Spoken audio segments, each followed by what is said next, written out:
Part 2 Helen's Diary, EPISODE 7_1st love_. The 1st of June 1821.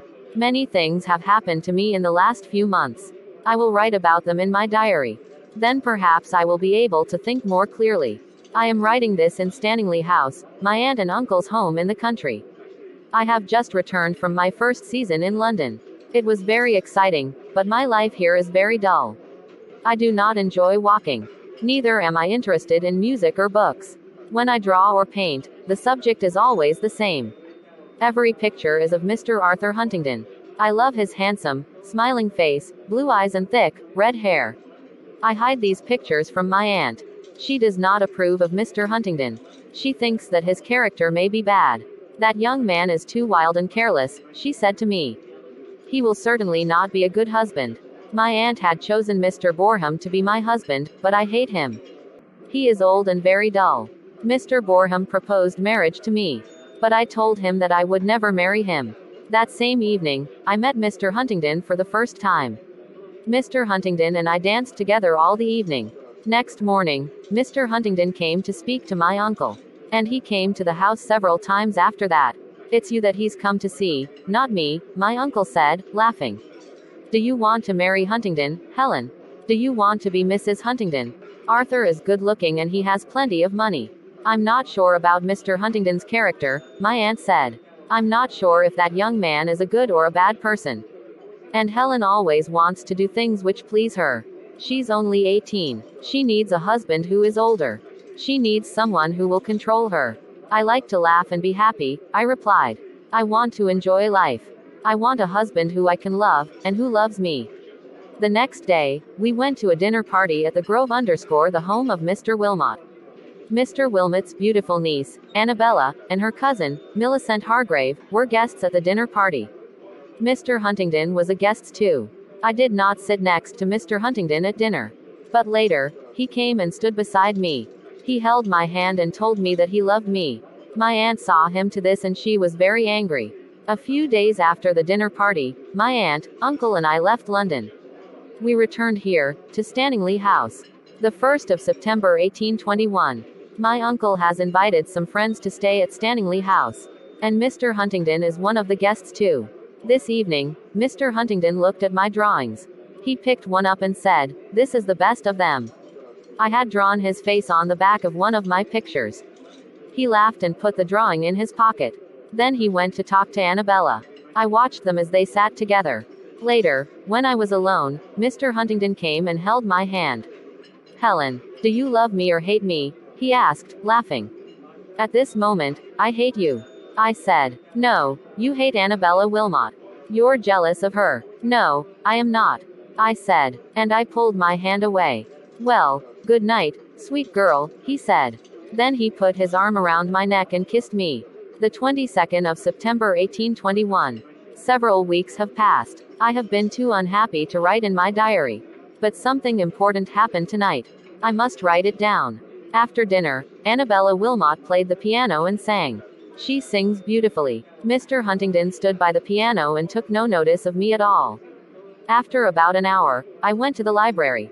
I wanted to be alone. I sat by the fire and I began to cry. Then Mr. Huntingdon came into the room. "Helen, what is the matter?" he said. "Why are you crying?" I could not reply. "Please answer me, Helen," he said. As he spoke, he knelt down by my chair and held my hand. But I pulled it away. "I'm not crying because of you, Mr. Huntingdon," I said. "Now that isn't true," he said. "You're crying because I spent time with Miss Wilmot. I've hurt you and I'm sorry." He moved closer to me and looked into my eyes. "I'll tell you my secret," he said. "My dear, sweet girl I love you. I can't live without you. Say that you'll be my wife." "I can't say yes to your proposal," I replied. "My uncle and aunt are my guardians. They have to give their permission. But my aunt doesn't approve of you, Mr. Huntingdon." "But you love me, Helen," he said.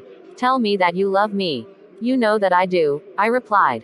Then he held me in his arms and kissed me. At that moment, the door opened and my aunt came into the room.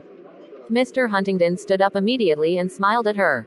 "Mrs. Maxwell," he said, "I've asked your sweet niece to be my wife. She says that I must speak to you and Mr. Maxwell. I want to marry Helen. Please say that I can. We'll talk about this tomorrow, my aunt said coldly. When Mr. Huntingdon had gone, she looked at me sadly. Please don't be angry, Aunt. I said. I'm not angry, Helen. But I am surprised, she said. You were alone with Mr. Huntingdon. You let him kiss you. You shouldn't have done that. But Aunt, I wanted him to kiss me. I cried. I love him. The 24th of September 1821. I left very, very happy when I woke up this morning. It was a beautiful day and I went out into the garden. Mr. Huntingdon found me there. My sweetest love, my own dear Helen, he whispered. He put his arm around me and kissed me. I'm not yours yet, I said. My aunt doesn't like you. I'm not a rich man, he replied. But I have enough money to marry. My aunt doesn't care about money, I said. But she wants me to marry a good man. A good man, he said. Well, I can be good. It's Sunday today. I'll go to church. That will please you and your aunt. Then you'll be going to church for the wrong reason, I said. You mustn't go to church to please me and my aunt. You should go because you want to pray to God. We must go back into the house now, Mr. Huntingdon. Please, call me Arthur, he said, as he kissed me. Later, Arthur went to speak to my uncle. My aunt spoke to me. She had nothing good to say about Mr. Huntingdon. He's wild and careless, she said. His character isn't good. He drinks and gambles. He spends too much money. He has bad friends too. He'll not be a good husband, Helen. I'll change him. I cried. With my love, he'll be a better man. My aunt laughed. Helen, many women try to change their husband's behavior, she said. Not many succeed. You've made a bad choice. Please think carefully about this.